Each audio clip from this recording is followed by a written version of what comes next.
와이프분에게는 어떤 시술을 해주셨나요? 시술을 하고 나니까 예전에 얼굴을 되찾은 것 같다고 하고 있습니다. 진짜 예뻐지셨더라고요. 원래 예뻤습니다. 아, 네. 네. 오기 전에 어떤 시술 받으신 거예요? 안녕하세요. 닥터스 피부과 공덕점 피부과 전문의 김태인 원장입니다. 피부과 전문의 배진호 원장입니다. 원장님 출산 축하드려요. 감사합니다. 원장님은 재작년에 출산하셨죠? 네, 벌써 2년이 다 되어가네요. 원장님은 작년 9월에 출산하셨죠? 네, 이제 9개월 정도 되었습니다. 고생 고생 많으셨습니다. 많으셨습니다. 원장님 출산 후에 피부 괜찮으셨어요? 그럴 리가요. 그 체중 변화에 따른 이제 불편함과 붓기로 엄청 고생을 했습니다. 배진호 원장님 와이프는 좀 어떠셨을까요? 네, 제 와이프도 출산 후에 급격하게 노화가 오는 것 같다고 스트레스를 많이 받아 하더라고요. 여성분들이 임신 출산을 하시게 되시면 피부가 많이 망가지게 되는데요. 오늘은 출산 후 어떤 피부 변화가 있을 수 있는지, 그리고 어떤 시술을 받아야 출산 전에 매끈하고 환하고 탄력 있는 얼굴로 돌아갈 수 있는지 저희가 직접 겪고 느낀 효과 직방 시술을 알려드리려고 합니다. 출산 후 피부 관리 꿀팁. 대방출! 임신 출산 후에 피부 변화에 대해서는 크게 5가지로 생각해 보시면 좋을 것 같은데요. 첫 번째는 색소 변화입니다. 없던 색소가 생기기도 하고 기존의 색소가 진해지기도 하고 또 보편적으로 기미가 생겼다는 말씀들을 많이 하시고요.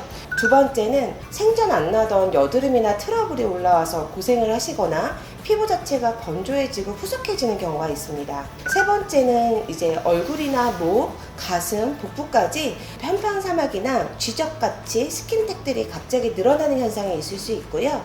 네 번째는 급격한 체중 변화와 붓기 때문에 탄력이 저하될 수가 있고, 다섯 번째는 가슴과 복부에 튼살이 생기는 경우가 있습니다. 임신 중에는 에스트로겐이나 프로게스테론 그리고 멜라닌 세포 자극 호르몬 등이 증가함에 따라서 피부색이 점차 짙어지고 얼굴에 기미가 생기는 경우가 70%가 나타나기도 하면서 햇볕에 노출되면 조금 더 악화되기도 하십니다. 점이나 주근깨가 있는 경우에는 생리적으로도 크기가 커지거나 점차 짙어지는 경우도 있으십니다. 이런 호르몬의 변화 때문에 평소 여드름이 나지 않던 환자분들도 임신을 하게 되면 얼굴에 여드름이 생기는 경우가 있는데요. 임신 시에는 피부 관리를 하기가 어렵기도 하고 경구약을 복용하기도 어렵기 때문에 이중부에 시달리기도 하십니다. 임신 시에는 붓기나 체중 증가로 인해서 얼굴에 탄력이 떨어지기도 하고 얼굴에 윤곽이 소실되는 경우도 많습니다. 급격한 체중 변화로 인해서 튼살이 발생하기도 하고 출산 후 다이어트를 진행하여 체중이 감소하시더라도 탄력의 저하로 이어지는 경우도 많습니다. 출산 후 육아로 인한 피로까지 더해진다면 노화, 안 올래야 안 올 수가 없겠죠. 되돌릴 수는 없는 건가? 이렇게 되는 건가? 걱정해 하시고 우울해 하시는 분들이 많으신데요. 그렇지 않습니다. 출산 후 안티에이징 시술을 통해서 이전처럼 환하고 탄력 있는 얼굴로 돌아가실 수 있습니다. 가장 큰 고민이 아마 탄력 저하가 아닐까 싶은데요. 탄력이 저하됐을 때는 첫 번째로 이제 추천드리는 것이 이제 써마지나 올리지오 같은 시술이 있겠는데요. 이제 고주파 시술을 통해서 콜라겐 재생력을 높이고 피부 장벽을 강화하시면 좋을 것 같고요. 체중 변화가 많았던 분들이나 살이 많이 찌신 분들은 이제 울세라 리프팅도 저희가 추천드리고 있습니다. 윤곽도 좋아지고 또 이제 스마스층을 건드리기 때문에 탄력이 올라가는 효과를 극대화해서 느끼실 수 있습니다. 건조하거나 푸석푸석하거나 피부 트러블이 증가했을 경우에는 피부 재생력을 높이는 것이 가장 중요한데요. 이제 ADM이나 트리플 ADM, 그다음에 스킨 부스터 중에 리쥬란을 많이 권해드리고 있습니다. 이제 자극이 적고 아픈 것을 싫어하시는 분들은 이제 ADM 시술이 아무래도 꾸준히 받기에 굉장히 좋겠고요. 스킨 부스터 중에 리쥬란 같은 경우에는 피부 장벽을 강화하고 재생력을 높이는데 탁월한 효과가 있는 것으로 알려져 있습니다. 기미나 색소 변화에 대해서는 토닝 레이저를 많이 권해드리고 있는데요. 좀 꾸준하게 토닝 관리나 이온자임, 비타민 관리 또는 글루타치온 주사나 수액 관리를 통해서 피부 컨디션을 올리고 색소를 조금씩 돌아오게끔 유도해주는 것이 좋겠습니다.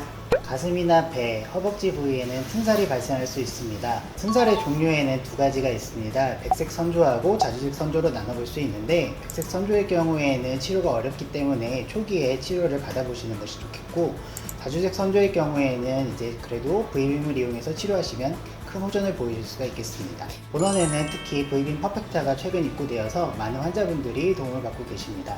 저 정말 V빔 퍼펙트하고 좀 좋아졌어요. 아, 그러셨어요? 네.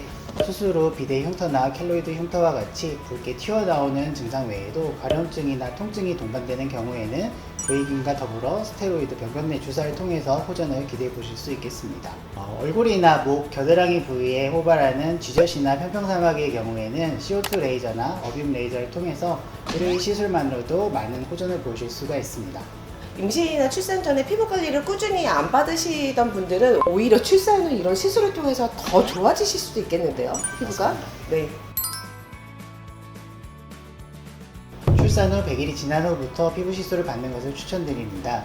그때까지는 몸재질을 통해서 회복하시는 데 집중을 하시고 잡티나 편평사막이 쥐적 같은 경우는 자연히 사라지는 경우도 있습니다. 되도록이면 연고마취를 안 하는 시술 전에서 좀 하시는 것을 권유드리고 있고요. 올리지오도 연고마취 없이도 진행을 할 수가 있고 에디미아 연고마취 없이 편하게 받으실 수 있는 시술이라서 모유수유 중이라면 권유를 드리고 있습니다. 임신 중에는 자극이 되거나 통증이 있는 시술은 일체 권하지 않습니다. 트러블이 너무 심하거나 아니면 피부 자체가 너무 푸석거리고 건조해서 뭐라도 받고 싶다 하시는 분들은 이제 임신 12주가 지나서 안정기에 도달한 뒤에 전문가와 충분한 상의 후에 필요하다면 ADM이나 압출 정도의 관리를 권유드리고 있고요. 되도록이면 시술을 하지 않는 것을 좀 권유드리고는 있습니다. 복귀 전에 어떤 시술 받으신 거예요? 복직 전에는 올리지오랑 슈링크를 많이 했었고요. 돌잔치 직전에 울세라랑 브이올렛을 했었습니다. 그래서 살은 하나도 안 빠졌는데 사람들이 얼굴 살만 빠졌다는 얘기들을 많이 하시더라고요. 피부과 남편분, 와이프분에게는 어떤 시술을 해주셨나요? 저는 와이프가 출산 후에 안색이 좀 어두워지고 탄력이 떨어진다고 해서 토닝과 함께 스킨 부스터로 리쥬란을 해주었었고 고주파 시술로 올리지오를 해주었습니다. 정말 만점 남편이시네요. 꾸준한 시술을 하고 나니까 최근에는 안색도 좋아지고 탄력도 많이 좋아져서 예전의 얼굴을 되찾은 것 같다고 하고 있습니다. 진짜 예뻐지셨더라고요. 원래 네. 오늘은 임신과 출산 후 피부의 시간을 되돌리는 시술들에 대해서 정리해드렸었는데요. 지금까지 영상을 보시면서 궁금한 점이 있으시면 언제든지 댓글 남겨주세요. 지금까지 닥터스 피부과 공덕점 피부과 전문의 김태인 원장 피부과 전문의 배진호 원장이었습니다. 감사합니다.